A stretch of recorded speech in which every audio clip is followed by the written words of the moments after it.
it looks as the teams come out, there'll be 31 seconds of silence for Carly, and the scoreboard reads 31 as well.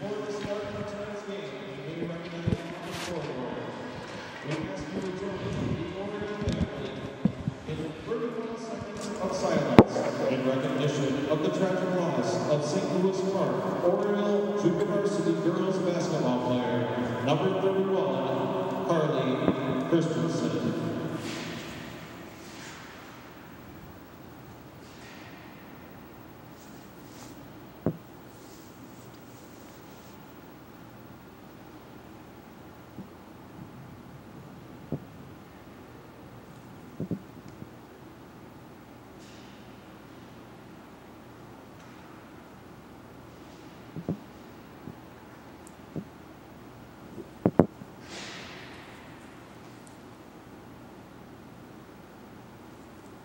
Thank you. Now please at this time, rise and face the flag in the north end of the arena and join the St. Louis Park Oriole Band directed by Steve Schmitz in the playing of our national anthem. The 31 seconds were really a nice tribute time. Well, I tell you, I think everybody's thoughts and prayers goes out to the Christensen family. You know, Sandy and Sean and their son Wyatt and Carly, just a great family here in St. Louis Park, and good people, and Carly will be missed dearly by everybody, and she made a difference for all the kids around her, and her memory's going to be eternal for everybody.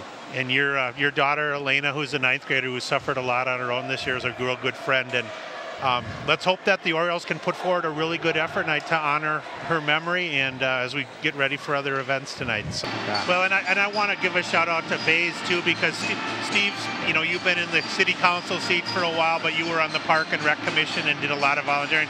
Bays is, you know, was a city councilman for a lot of years, and him running Discover St. Louis Park.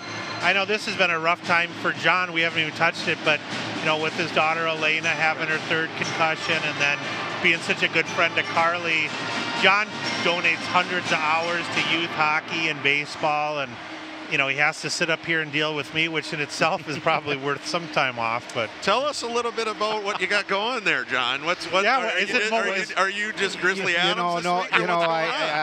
This is it's touching, and it's sad. You know, one of the fathers, when Carly went into the hospital, started to grow a beard a little bit, and just because it was a weekend, I had let mine grow a little bit, and my daughter Elena had come home and said, "Dad, you got to do the ABC." And what's that? And she said, it's a beard for Carly until she gets out of the hospital. So that's the reason for the beard. And you know, obviously it's going to be a very emotional day come Saturday at the funeral, and you know, I'll probably shave it after that. But I can tell you that Elena and all of Carly's friends, you know, I went to the candlelight service last night at Western Lutheran, and I have the emotion and the care from those kids, and you can tell how much they're going to miss someone. Which I said earlier, how impactful Carly was. There's just not a better person in this community that cared about her friends and cared about her fellow students, and she's going to be missed. It's just, you know, it's inconsolable at this point. But, you know, I know her family, and I know this community, and they'll be behind her, and we'll find a way to move forward, but it'll be very difficult. Absolutely. Well, and Steve, all I wanted to just say too, we touched about it briefly before the game, but you know, in dealing with everything that happened with Derek, with getting leukemia and then in remission, and then what happened with his blood cell count, you know, everybody's heart should really go out to the parents and the girls that are in the girls basketball program in St. Louis Park. Correct. Because aside from everything that you're following with Carly and what's happened with her passing, you know, almost all of the 9th and 10th grade girls basketball players were coached by Joel Cook, as you know. Right.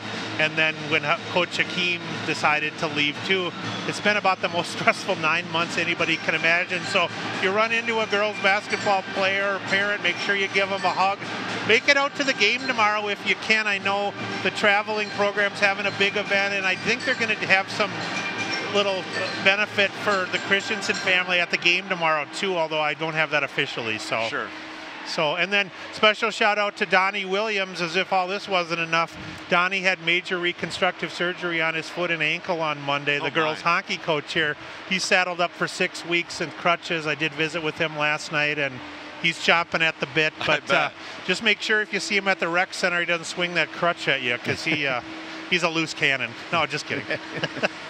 Well, hey, John and John. Very easy there. Stay right.